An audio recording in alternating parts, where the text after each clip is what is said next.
Tema de hoje: uma vida de comunhão com Deus. Aí vem aquela pergunta: é possível ter comunhão com Deus? Porque Deus é santo.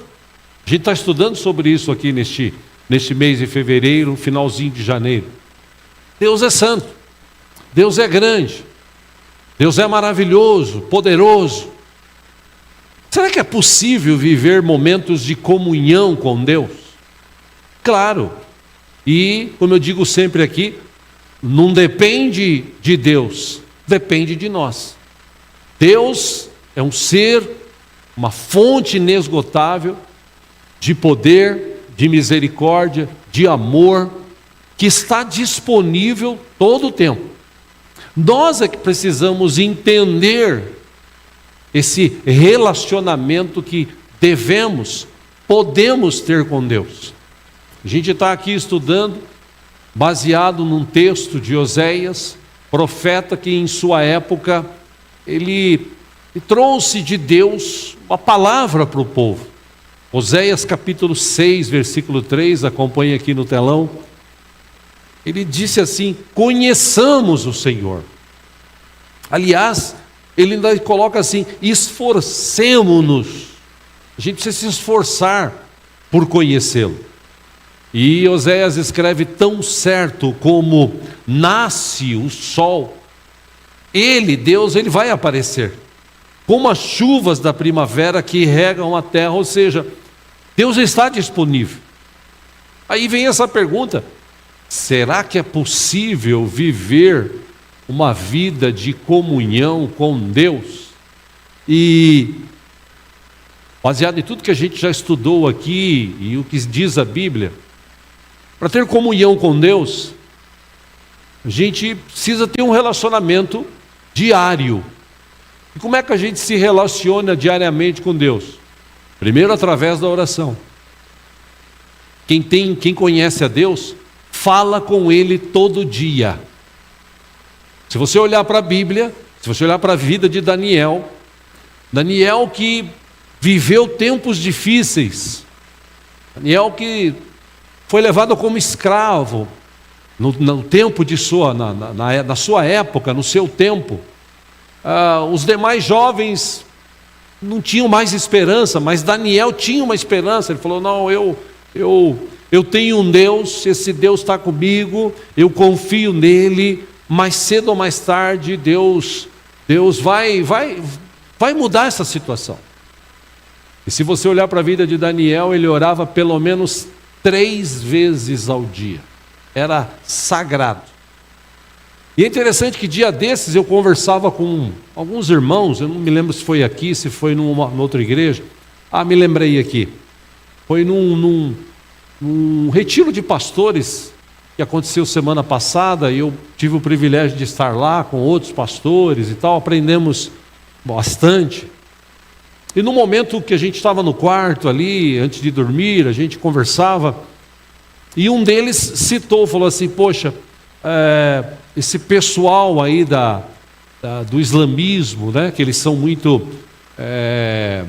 são meio xiita, aqueles caras meio doidos, aqueles caras que dá a vida mesmo pela religião deles. Ele está dizendo: eu ouvi dizer que esse pessoal aí, eles são rigorosos no momento que eles têm com o seu Deus lá. E eu falei, é verdade.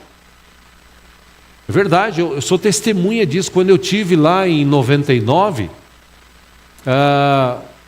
o guia que estava com a gente, ele levou a gente para alguns lugares, e havia um outro guia, no Egito principalmente, que também acompanhava por conhecer mais os lugares.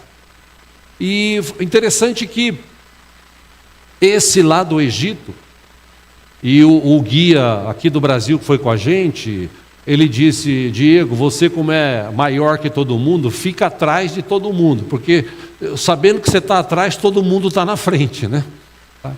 Então você fica atrás ali, e eu fiquei atrás. Nós entramos num lugar, eu me lembro que a gente entrou num lugar que mostrava essências de perfumes e tal, um lugar grande, muito bonito. E nesse momento que eles estavam ali, o dono da empresa estava falando, ensinando, mostrando sobre essências. Esse guia do Egito, ele deu uns passos para trás assim de fininho, porque era a hora dele. Eles são rigorosos em relação a horários. Naquele horário, ele foi atrás de uma pilastra que tinha, havia umas 4 ou 5 assim, era uma loja muito grande. Ele foi atrás de uma delas, pegou tipo uma toalhinha do bolso assim, colocou no chão, se dobrou e fez a sua oração. Aquilo me chamou a atenção, porque os crentes não são assim. Parece que os crentes, por conhecerem Deus, por ser tão fácil acessar a Deus, parece que, tipo assim, então depois eu falo, depois eu vejo. E eu falei para esses pastores que estavam lá, eu falei: olha, eu testemunhei isso. Me deu até vergonha, porque eu não tinha esse hábito de orar 2, 3 vezes por dia, naquele horário rigoroso. E se você andar lá, como na época andamos pelas ruas do Egito, que eram ruas sujas, feias e tal, você via em vários lugares pessoas na rua, deu o horário, eles param na rua, dá um jeito ali, dobra os joelhos e fala com o Deus deles. Ou seja, trazendo isso para nós, como eu falei de Daniel, que era um homem que mantinha esse padrão para a sua vida, ele orava 3 vezes ao dia, ele buscava Deus, ele tinha comunhão com Deus. Entre exemplos como ele e outros que tem na Bíblia, me veio à mente estudar sobre a vida de Davi, que também foi um homem que teve uma comunhão com Deus muito grande. Aliás, segundo a Bíblia, Davi foi um homem segundo o coração de Deus. O que é isso? Tudo que Deus poderia imaginar de um homem, de um ser humano, ele conseguiu ver isso na vida de Davi. Mesmo com a sua humanidade, mesmo com as coisas que ele viveu, Deus, ele era um homem segundo o coração de Deus. E Davi, se você ler a história dele, você vai ver relatos e mais relatos de vários fatos que aconteceram na vida dele. Por exemplo, Davi, ele foi escolhido por Deus, ele foi consagrado ao ser rei, ainda quando jovem. Ele tinha uma idade aí, vamos dizer, segundo os historiadores, entre 17 e 18 anos aproximadamente. Ele cuidava das ovelhas do seu pai, ele era um pastor de ovelhas. Ele tinha algumas habilidades, por exemplo, como cuidar das ovelhas. Segundo também historiadores bíblicos, ele escreveu o Salmo 23 nessa época, porque ele compara como um pastor cuida das suas ovelhas, como Deus cuida dos seus filhos, das suas ovelhas. Nós somos ovelhas do Senhor. Então ele escreve no Salmo 23, o Senhor é o meu pastor e nunca me falta. Em algumas versões, e nada me faltará. Ele escreve assim: Senhor, ainda que eu ande pelo vale da sombra de morte ou da morte, eu não vou temer. Por quê? Porque eu sei que tu estás comigo. Eu sei que a tua vara, que o teu cajado me consola. Como pastor, vara, ele defendia as ovelhas dos animais. Com o cajado, ele resgatava essas ovelhas quando elas se perdiam ou caíam em algum lugar. Ou seja, ele vê a sua vida de pastorzinho ali de ovelhas, ele remete isso para Deus. Olha o relacionamento de um jovem com Deus. O Senhor é meu pastor, nada me faltará. Eu confio no Senhor, eu sei que o Senhor está comigo. e Deus conhecia o coração de Davi. Até que um dia Deus dá uma ordem para o profeta da época, Samuel, de ir na casa de Jessé e de consagrar, abençoar a vida de um dos filhos de Jessé. Eu quero ler com você, você que trouxe a Bíblia. Isso está no livro de 1 Samuel, capítulo 16. 1 Samuel, capítulo 16.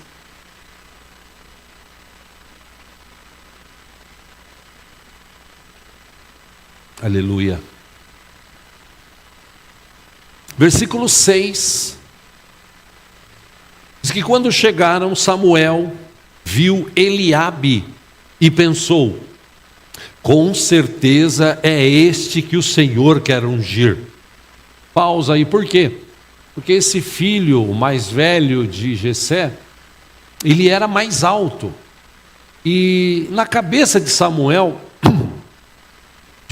na cabeça de Samuel, como ele conhecia Saul, que era o rei da época, então Saul também, segundo relatos bíblicos, ele era alto, forte.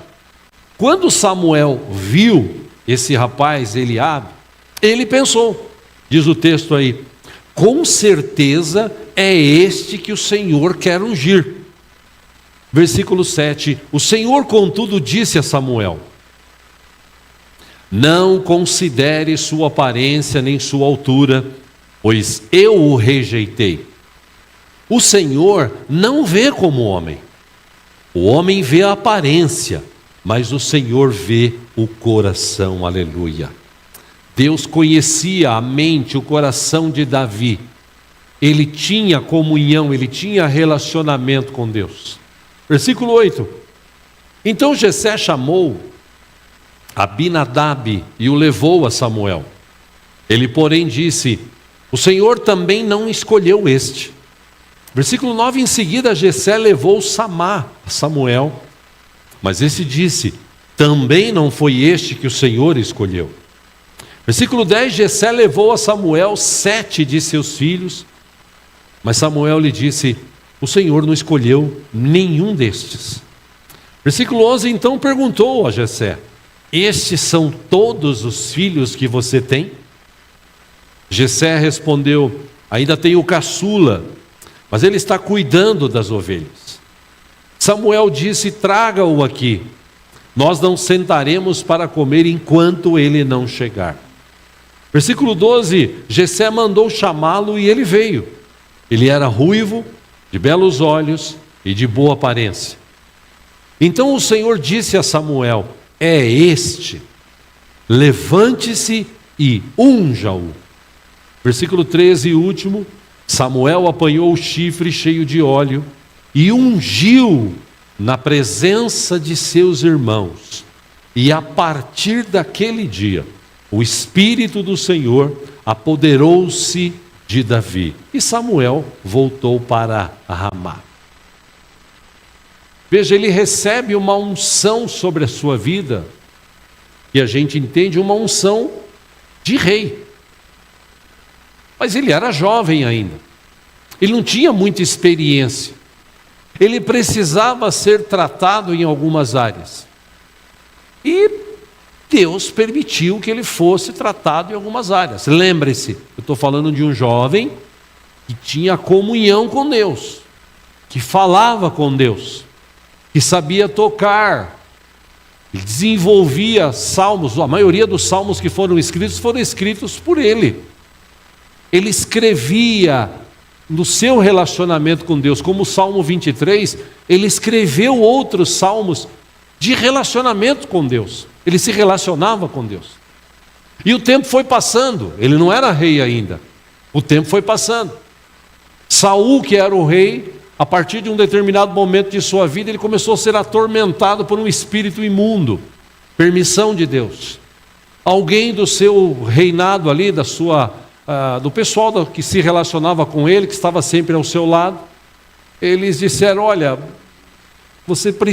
nós precisamos arrumar alguém que saiba tocar, cantar, porque a música, ela expulsa esses espíritos maus aí. E eles lembraram de Davi. Davi foi chamado E quando Saul ficou lá, sendo incomodado pelo espírito mau, ele começa a tocar, e o texto diz que o espírito imundo ia embora. Saul se sentia aliviado. Como eu disse aqui de manhã, eu repito, o que eu aprendo com isso? Quando você estiver aperrinhado, quando você estiver triste, quando você estiver cheio de problemas, quando você estiver enfrentando dificuldades, cante, exalte o teu Deus. Em vez de você ficar que nem o povo lá que saiu do Egito, reclamando, e reclamando, e reclamando, ao contrário, exalte Deus, cante louvores ao Senhor, e esse mal vai embora da tua vida em nome de Jesus. O texto diz que a vida de Davi continuou. Um belo dia, ele viu os filisteus se juntando, viu um gigante. Segundo as medidas que a Bíblia dá, esse gigante tinha entre 2,60 e 2,90 de altura, forte como um touro, desafiando o povo de Deus, o exército de Deus, dizendo: se houver alguém aí que quiser me enfrentar e me vencer, nós seremos seus escravos, mas se eu vencer, vocês serão dominados por nós. E os soldados que tinham na época olhavam para Golias e sentiam medo. Foram dias de desafio de Golias para o exército de Deus. Até que Davi se aproxima, porque o pai pediu para ele saber como estavam os irmãos. Ele vê aquela situação, ele fica inconformado. E nessa sua situação de ficar inconformado, ele fala: por que vocês não enfrentam? Por que ninguém vai lá? E eles disseram, os seus irmãos disseram: o que você está fazendo aqui, seu frangalho, seu baixinho? Você está pensando que você é quem? E ele falou: não, esse cara não vai ficar, me permita a expressão de hoje, zoando o nosso Deus. Ele não vai viver isso. E tentaram colocar uma armadura dele, ele não serviu, ele falou: não, eu vou a esse gigante em nome do Senhor dos Exércitos. E por que ele falou isso? Porque ele conhecia o Senhor dos Exércitos, ele sabia que Deus era poderoso. E aí ele vai, pega as suas pedrinhas e pega a sua funda, o seu estilingue da época, e quando ele vai para próximo de Golias, o Golias olha para ele e fala assim: você é um cão? Você está pensando que você é o quê? Olha para você, você não é nada, eu vou acabar com você rapidamente. E Davi pega a sua pedrinha, gira, acerta a testa, você sabe, ele cai atordoado. Davi vai lá, pega a espada do gigante, corta a cabeça dele, leva a cabeça para o rei Saul e fala: aqui, está aqui, o cara que estava zoando Deus aqui, ele não vai zoar mais porque ele já era. Deus nos deu a vitória. Eu fui em nome do Senhor, o Senhor dos Exércitos nos deu a vitória. Ou seja, dali para frente, Davi começou a ser reconhecido como um homem assim de batalhas. E se você ler os textos, Davi venceu várias batalhas. Tantas que Saul começou a ficar com inveja de Davi. Existe um texto que diz que numa das vitórias, ele chegando, as mulheres cantavam: Saul venceu milhares, Davi venceu centenas de milhares. E aí Saul começou a ficar com inveja, tentou matar Davi algumas vezes. E Davi não se viu mais daquele reino, ele fugiu, ele foi embora. Nessa sua fuga ele conheceu uma mulher, depois ele acabou conhecendo uma outra mulher, e no momento que ele viveu escondido aqui, correndo ali, Saul mandava exército atrás dele para tentar matá-lo. Ele sabia, Deus revelava, ele fugia. Teve um determinado momento que o filho de Saul, que era amigo, muito amigo de Davi, avisou ele: meu pai está armando uma emboscada, não passa por esse lugar. ele acaba entendendo, ouvindo, ele vai para outro lugar. Homens da região, homens da época, essas pessoas assim, andarilhos, que estavam perdidos, que talvez precisava de um líder, encontraram em Davi um cara amável, um líder, e começaram a se aproximar dele. Ele montou um grupo, ele tinha um grupo bom. E o texto diz que alguns anos distante, Davi estava em um determinado local e ele ficou sabendo que Saul e seu filho Jonatas, numa batalha, os dois morreram. Ele ficou muito triste, muito triste. Ele lamentou, inclusive, isso. E aí, passado um tempo, algumas pessoas resolveram ir atrás de Davi. E, tipo assim, você vai ser o rei, ao menos de Judá. Nós queremos que você reine Judá, em Hebrom. Davi ora e fala assim: Deus, Saul morreu, e agora o que eu faço? Vá para Hebrom. E ele foi para lá, e lá o pessoal falou: olha, você precisa ser rei, você é o cara, você teve grandes vitórias, Deus é contigo, você anda com Deus, então nós vamos colocá-lo como rei de Judá. Ao mesmo tempo, um dos filhos de Saul assumiu o trono do pai, mas como ele não tinha uma comunhão, relacionamento com Deus, o seu reinado acabou rapidamente, ele acabou morrendo. Aí o pessoal de Israel vai para Judá, para Hebrom, e fala com Davi: olha, nós queremos que você seja o nosso rei. Ele foi 7 anos e meio rei de Judá e 33 anos rei de Israel. Houve uma junção daqueles lugares. Ou seja, ele reinou durante 40 anos e alguns meses. Porque o povo olhava para ele e falava assim: você é um cara que tem relacionamento, você tem comunhão com Deus. Deus ouve a tua oração. Você tem um coração bom. Deus tem te dado vitórias. E o seu reinado foi crescendo. Lembre-se, para isso acontecer, ele passou muitas dificuldades. Ele passou por provações, ele teve que fugir da morte. Ele foi desprezado. Eu não tenho tempo para falar aqui dos momentos que ele viveu de dificuldade na sua vida. E quando ele foi eleito rei, que ele começou a reinar, um belo dia ele está lá no seu palácio, que havia sido construído, um palácio de cedro, muito bonito. Ele olha e fala assim: poxa, eu estou aqui morando numa casa bonita, num lugar bonito, e a arca da aliança, a arca de Deus, ela está por aí. Não, a gente precisa construir alguma coisa para que Deus possa habitar de uma forma mais contundente no meio do seu povo. E já na época Natã era o profeta, e Natã disse: olha, Deus falou para você fazer o que está no teu coração, mas não vai ser você que vai construir, vai ser o teu filho. E diz que teve uma assembleia, ele reúne essa assembleia, ele diz: olha, Deus tem sido muito bondoso para comigo, Deus tem me abençoado muito, Deus tem me enriquecido, aquelas batalhas que nós tínhamos, nós não estamos vivendo tantas mais. E, gente, nós precisamos nos reunir e construir um lugar para o nosso Deus. Não vai ser eu, vai ser um dos meus filhos. Mas Deus merece, porque Deus é maravilhoso, Deus é tremendo, e Deus habitando através a presença dele na arca, com a gente vai ser um tempo maravilhoso e tal.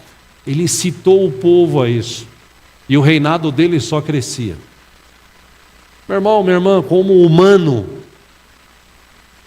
Davi enfrentou situações difíceis, foi provado, pecou, como todo humano peca, e num desses seus pecados, que foi um pecado assim, grave, mas existe pecadinho, pecadão? Não, existe pecado. As consequências do pecado é que são diferentes. Pecado é pecado. E um belo dia ele decide não ir para a batalha. Ele manda o seu exército. E ele fica em casa, e de sua casa, do seu palácio, ele contemplava boa parte da cidade. E contemplando isso, ele viu uma mulher se banhando em sua casa, se apaixonou, desejou, mandou trazê-la, se deitou com ela, pecou feio. E o texto diz que, passado alguns dias, essa mulher diz: olha, eu estou grávida.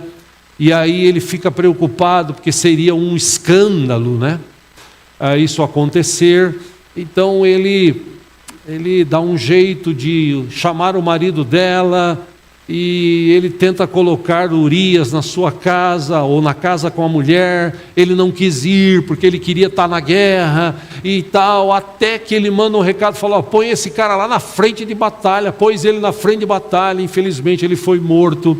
E aí Davi pega a mulher do cara e anexa ela para viver com ele, e aí ela já estava grávida. Aí todo mundo viu e falou: pô, filho de Davi, né? O cara já casou, já está com a mulher aí também.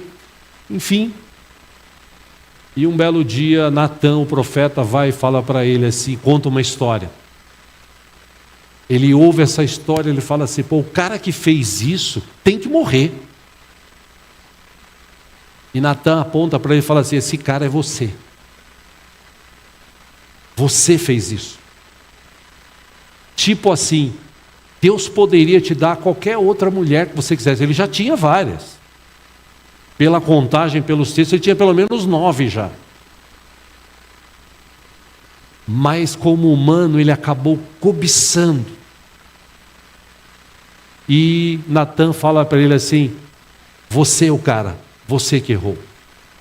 Davi cai em si, e ele fala assim: pequei contra o Senhor, pequei feio, diferente de Saul, porque Saul tinha desobedecido uma ordem de Deus, e quando Samuel foi falar com ele, ele quis justificar: não, é que eu guardei esses animais para a gente fazer um sacrifício, porque Deus merece sacrifício. E Samuel fala para ele assim: Deus não quer sacrifício, Deus quer obediência. Ele te deu uma ordem, você não cumpriu, Deus rejeitou você. Davi, como imagino sabia disso, ele chega e fala: errei, pequei feio, não devia ter feito isso. O Senhor, no Salmo 51, ele fala sobre isso: se o Senhor quiser me castigar, pode castigar, só peço que o Senhor não tire de mim o teu Espírito. Porque, Senhor, a presença do teu Espírito na minha vida é incomparável. Eu não sei viver sem a presença do teu Espírito em mim. Nas entrelinhas do Salmo 51 a gente entende o seguinte: eu posso perder tudo que eu tenho, riqueza, bem, eu só não quero perder a presença do teu Espírito Santo. E o texto diz que na hora Natã recebeu do Senhor e falou assim: ó, Deus perdoou o teu pecado. Porque quando a pessoa se arrepende, Deus perdoa. Deus perdoa. E disse para ele: só que as consequências você vai sofrer.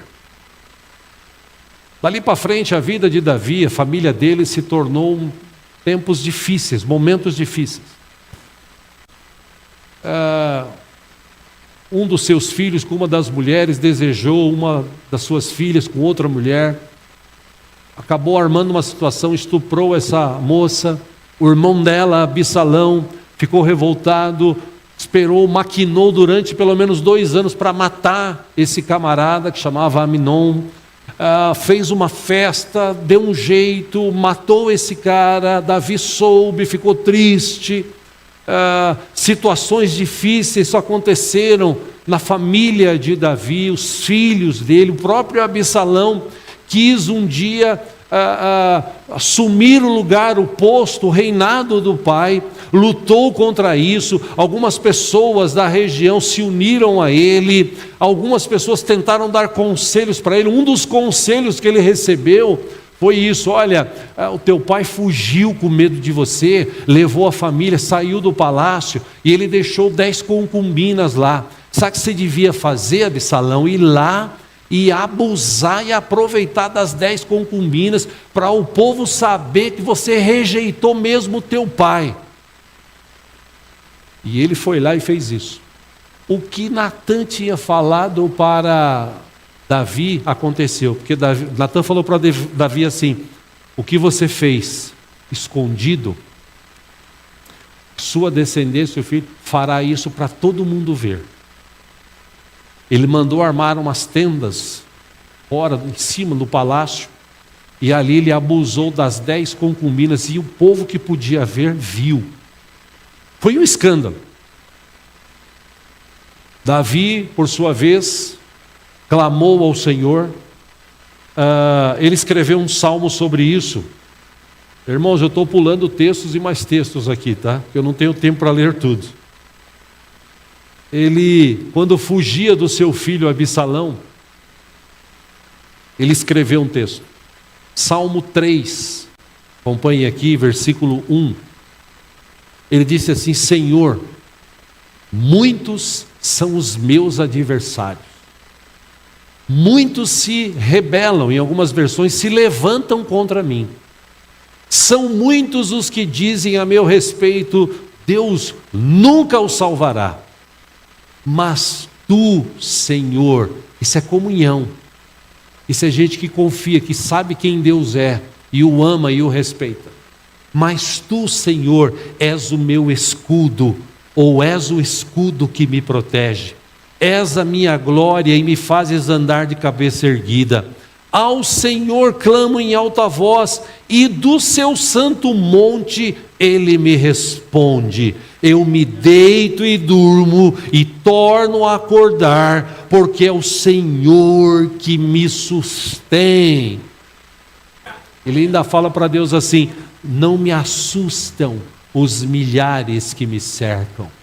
Por quê? Porque quando você tem Deus, quando você tem comunhão, relacionamento com Ele, meu irmão, pode vir a situação que for, você sabe, eu tenho um Deus vivo, um Deus poderoso, que pode mudar situações, que pode curar, libertar, transformar, ressuscitar, pode fazer infinitamente mais, além daquilo que eu penso e peço. Esse é o Deus que eu sirvo, é o Deus que eu conheço. E ele volta a ser rei. Ele volta a viver ali aquela vida que Deus havia prometido. Deus tinha prometido que a sua descendência, sempre teria alguém da sua descendência reinando. E algumas coisas importantes aqui a gente pode sugar dessa história de Davi. Porque Davi, ele adorava a Deus. Eu posso usar essa expressão que Jesus falou, em espírito e em verdade. Para Davi não tinha tempo ruim. Davi falava com Deus. Eu já até falei aqui outras vezes, você quer melhorar o teu vocabulário de oração para com Deus? Leia os Salmos. Você vai ver cada declaração de Davi para Deus, e você pode pegar parte dessas declarações e começar a verbalizar isso para o teu Deus. Dizer para Ele o quanto você o ama. É igual a ceia. Eu já falei aqui várias vezes, termina a ceia e eu falo assim: agora você adora a Deus, agradece a Deus com as tuas palavras. Aí a pessoa fica: aleluia, aleluia, glória a Deus, aleluia. Oh, amém, aleluia, glória a Deus. Não, meu irmão, não é para você falar aleluia, glória a Deus, é para você agradecer a Deus. Você precisa ter vocabulário: Deus, obrigado, porque o Senhor enviou Jesus na cruz. Jesus morreu, mas Ele ressuscitou. O véu do templo se rasgou. Agora por Jesus eu posso falar contigo qualquer momento da minha vida, onde eu estiver. Obrigado, Jesus, por morrer no meu lugar. Obrigado, Jesus, por perdoar os meus pecados. Obrigado, Jesus, por me amar. Essas coisas você tem que falar. Mas como a pessoa não tem vocabulário, ela fica no aleluia, no glória a Deus. Davi não. Davi, ele expressava o que ele sentia no coração, ele expressava, ele escrevia. E várias músicas que nós cantamos hoje, no passado e hoje, são músicas que foram inspiradas nos salmos que Davi escreveu. Ou seja, Davi, ele tinha comunhão, ele adorava mesmo a Deus.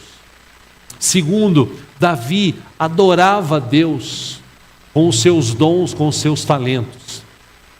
Davi, ele tinha um relacionamento com Deus tão grande, tão profundo, tão poderoso, que tudo que ele vivia como rei, a própria Bíblia diz, ele era um homem segundo o coração de Deus. Tudo que ele viveu, tudo que ele mostrou, mesmo errando, e como eu disse, ele era humano, ele errou. E eu me lembrei aqui do meu pai dizia sempre isso para a gente: Deus sabe que nós somos pecadores e nós erramos, mas o que Deus vê em nós é a vontade, o desejo que nós temos de não pecar, de fugir do pecado, de resistir ao mal. E Davi sabia muito bem o que era isso, e mesmo quando ele errava, quando ele pecava, ele fala: Deus, eu errei, eu pequei, eu mereço, o que está acontecendo, eu mereço, não tem problema, eu só não quero me afastar do Senhor. E trazendo para os nossos dias, esse talvez seja o maior problema das pessoas hoje, porque elas não conhecem Deus, elas têm uma leve impressão. Pessoas não se relacionam com Deus. Para se relacionar com Deus, você precisa gastar tempo, você precisa desejar, ter vontade. É igual aqui nos cultos, no momento de louvor, no momento que a gente está aqui cantando, é momento de você extravasar o quanto você ama Deus, o quanto você o deseja, o quanto Ele é importante para você. É o momento de você abrir tua boca, é o momento de você levantar suas mãos, render-se ao Senhor. Por quê? Porque você sabe que Deus está aqui, que Deus vela por nossas almas, que Deus nos ama, e Ele, por ser Deus, merece toda a honra, toda a glória, toda a adoração, toda a expressão de louvor. Ele merece, porque Ele é o nosso Deus.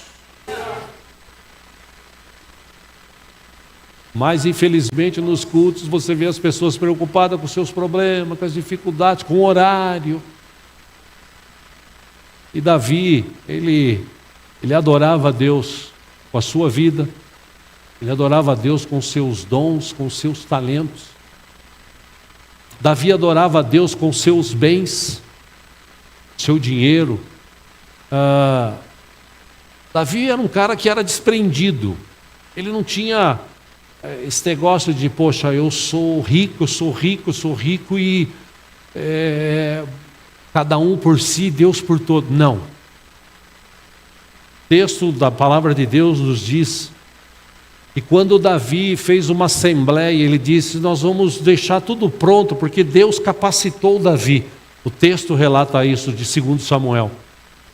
Deus mostrou para ele como ele deveria fazer o templo, o que ele deveria usar lá. Que tipo de material, divisórias, divisões, que tipo de templo ele deveria construir. Deus passou para ele, tinha tudo, só que Deus falou: não vai ser você. Aí ele chama Salomão e fala assim: Salomão, vai ser você que vai ser o construtor, né? Deus falou que é você, então você vai construir. Está aqui, ó, Deus já me deu, está tudo aqui. É só você seguir isso daqui. E você não vai ter dificuldade nenhuma, porque ele fez uma assembleia e ele disse: gente, nós vamos construir um lugar para Deus habitar. Então, você que ama a Deus, vamos contribuir. Eu mesmo vou contribuir. E o texto diz que Davi deu 105 toneladas de ouro de Ofir, 245 toneladas de prata refinada. Ele, você fala assim: mas Davi era rei, Davi era rico. Por que Davi era rico? Eu já contei esse segredo, se é que é segredo. Quanto mais abençoador você for, mais Deus te abençoa. O problema das pessoas é que elas começam a ter, falar assim: eu tenho que guardar, eu não posso fazer isso. Será que se eu der o dízimo, será que não vai faltar? Se você pensa assim, realmente vai faltar. Agora, se você tem comunhão com Deus, você conhece Deus, você sabe, Deus, Ele não está preocupado com o seu dinheiro. O dinheiro existe para sustentar a sua obra.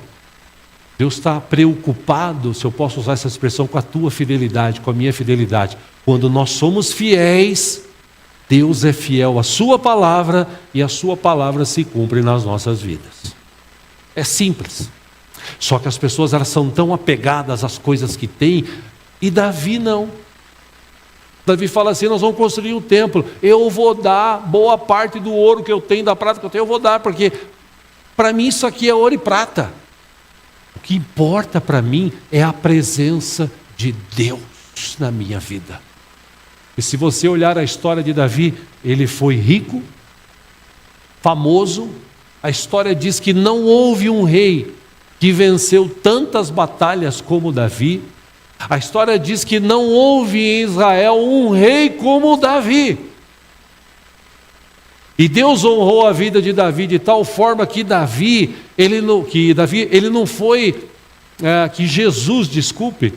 Jesus não foi chamado filho de Abraão, filho de Isaque, filho de Jacó. Jesus foi considerado filho de Davi. Aquele cego, ele não clamou: Jesus, filho de Abraão. Não, ele clamou: Jesus, filho de Davi. Porque Deus prometeu para ele: você e a sua descendência sempre estarão reinando, serão abençoados. Por quê? Porque você voltou-se para mim, porque você ouviu a minha voz, porque você tem relacionamento comigo, você me adora em espírito e em verdade, você tem comunhão comigo. Por isso, Davi, eu vou honrar a sua vida. O que eu aprendo com isso para encerrar aqui? Quando você tem comunhão com Deus, você obedece a sua palavra, cumpre a sua palavra, não com peso, mas com alegria, porque você sabe que a palavra existe para nos proteger, para nos libertar, para nos capacitar. Segundo, você não é preso às coisas existem, Deus permite que eu e você tenhamos, mas no dia que nós morrermos, essas coisas vão ficar tudo aí. Então o que importa para nós é a presença de Deus, do seu Espírito em nós. Por último, o texto diz que Davi, ele tinha um coração assim de Deus, tão forte, uma comunhão com Deus assim, que ele, me permita essa expressão, ele pensava como Deus, ele pensava nas pessoas. Segundo Samuel capítulo 8, versículo 15, diz que Davi reinou sobre todo Israel, administrando o direito e a justiça a todo o seu povo. Se você ler a história de Davi, você não vai ver Davi como outros reis, subjugando o povo, maltratando o povo. Não, Davi reinava para que o povo tivesse uma vida abençoada, próspera, e durante o seu reinado, o povo teve uma vida próspera e abençoada. Por quê? Porque ele pensava como Deus: eu estou aqui, Deus me colocou, eu quero abençoar a vida das pessoas.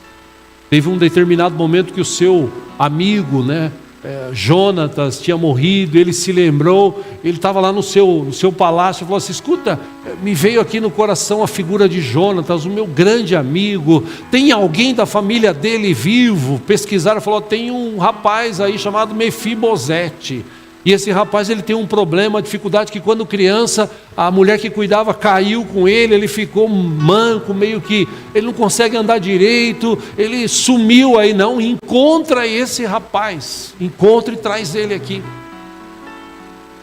Encontraram, trouxeram, falou assim: olha, o seu pai foi um grande amigo meu, e eu não poderia deixar a família desse amigo meu passar dificuldade.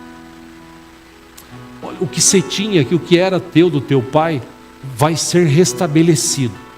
O que era dele? Era isso. Então devolve para ele. Você vai voltar a morar nesse lugar. E outra coisa, eu quero você aqui todo dia sentado na minha mesa, comendo comigo, porque você é filho de um grande amigo meu. Então eu quero honrar a tua vida. Como Deus tem honrado a minha, eu quero honrar a tua vida. O próprio Mefibosete vai falar assim: escuta, mas quem sou eu? Eu sou um Zé Mané, um cão, para o Senhor se preocupar comigo. Ele falou: não. Você é filho de um grande amigo, e eu aprendi a honrar as pessoas, eu quero honrar você. Por isso que o texto diz, repito, que Davi era um homem segundo o coração de Deus. Para encerrar, trazendo para os nossos dias aqui, será que Deus pode encontrar hoje pessoas com um coração parecido com o de Davi? Será que Deus encontra hoje gente que realmente o adora, que tem aquele desejo de eu preciso falar com Deus, eu preciso apresentar os meus problemas para Deus, eu preciso ter esse tempo com Ele, eu preciso parar um tempo, eu preciso orar, eu preciso. E nós muitas vezes precisamos desses momentos. Eu confesso que eu voltei a ver a lua e várias estrelas lá no meio do mato, em Biritiba, Mirim, à noite com os pastores. Porque aqui em São Paulo é difícil você ver estrela, né? Tempo fechado e tal. E quando eu olhei as estrelas brilhando, me veio à memória coisas lá do interior. Eu morei lá quando era jovem. Não faz muito tempo, mas eu lembrei. E lá no interior, à noite, as estrelas brilhavam, a lua, e eu vivia contemplando, e olhava aquelas estrelas. Eu me lembro que uma vez eu precisava de uma resposta de Deus. Eu devia ter nessa época uns 18 anos, por aí, 17, 18 anos. E eu me lembro que uma vez eu estava sentado assim, e botei a cabeça no chão e olhei para o céu cheio de estrelas. Aí eu sentei e vi uma série de estrelas. Aí eu falei assim: Deus, por favor, se é para continuar essa situação que eu estou vivendo, que aquela estrela ali, ela fique do jeito que está assim. Agora, se não é, que essa estrela dê uma brilhada, tipo assim, acende e apaga. E a estrela acendeu e apagou. E eu me lasquei, porque eu queria que a estrela ficasse acesa. Juro. Mas Deus respondeu. Porque quando você tem comunhão com Ele, Deus responde. Estava falando com o meu irmão aí sexta-feira, estava em Itapetininga. Meu filho sofreu uma cirurgia, graças a Deus está bem, está em casa e tal. E meu irmão estava falando: rapaz, eu tenho orado bastante de madrugada e tal, né? Aí esses dias eu estava com a dificuldade ali na igreja e, puxa vida, aí a patroa começou a falar: pô, mas será que vai demorar para o cara entregar? A gente precisa ir embora e tal. E ele naquela angústia falou assim: Deus, foi para um cantinho lá: Deus, por favor, Deus, manda esse cara entregar esse negócio urgente, senão já viu, né? Sabe como é que é mulher, né? Não deu 30 segundos, o cara bateu lá: aqui que é a igreja, é aqui mesmo, obrigado. Falou: Deus, foi rápido dessa vez, obrigado. Brincadeiras à parte, quando você tem relacionamento com Deus, quando você tem comunhão com Ele, Deus te ouve, Deus responde. Às vezes sim, às vezes não, às vezes espere, mas Deus responde. Davi sabia muito bem disso. Por isso que a Bíblia diz que ele era um homem segundo o coração de Deus.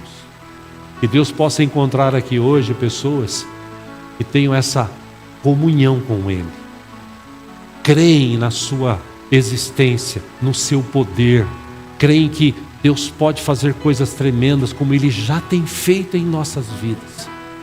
Dependam dEle, vivam para Ele, se preocupem com Ele. Meu irmão, toma cuidado, o mundo hoje ele está querendo tirar a nossa atenção. Existem coisas no mundo aí, internet, as pessoas gastam tempo no celular, vendo. Esses dias eu estava vendo um vídeo, a irmã na igreja cantando lá, adorando a Deus, um negócio maravilhoso. Era um irmão, o irmão adorando a Deus e tal, e o pastor convidado atrás assim, porque pegou ele no púlpito, o pastor convidado no celular lá. Aliás, ele pôs a Bíblia assim e colocou o celular em cima e estava lá. E um irmão que estava filmando ainda brincou e falou assim: será que o pastor está digitando na Bíblia? Mas estava com o celular lá, né? Tipo assim, será que o Espírito Santo está mandando a mensagem pelo celular, né? Agora não é hora de você olhar celular. Agora é hora de você se conectar com Deus, deixar o celular de lado. É hora de aproveitar que este culto, Deus está presente aqui. É hora de ter comunhão, é hora de sair daqui para casa pensando assim: poxa, eu não vou dormir hoje enquanto eu não orar e falar com meu Deus. Quero agradecer pelo dia que Ele me deu, o alimento que Ele me proporcionou. Eu não quero amanhã acordar, se eu acordar amanhã eu quero orar e falar: Deus, obrigado por mais um dia. Obrigado, Senhor, que seja um dia de trabalho, mas um dia de bênçãos, debaixo da tua proteção, da tua unção. Deus, o Senhor sabe o que eu preciso, põe a tua mão, tem misericórdia de mim. Vai almoçar, em vez de falar faça mal, faça bem, em nome de Jesus, amém, né? Agradece, Deus, obrigado pelo alimento, Pai, obrigado. Não, mas tem gente aqui, e daí? Os caras lá iam para lá, eles dobram o joelho em qualquer lugar, aí você no restaurante fica constrangido de orar. Irmão, vamos parar com isso, vamos ter comunhão com Deus em todo lugar, porque Jesus falou: eu estarei com vocês até a consumação dos séculos. Todos os dias Jesus anda com a gente. Ou seja, Deus não precisa mudar, Ele é o mesmo. Quem precisa mudar somos nós. Que Deus possa encontrar aqui hoje gente com o coração de Davi, gente que tem um coração abençoador, gente que busca, gente que ora, gente que lê e conhece a sua palavra, gente que fala de Deus, que mostra a Deus através da sua vida. Que Ele possa encontrar aqui pessoas assim hoje em nome de Jesus. Vamos orar, vamos ficar em pé?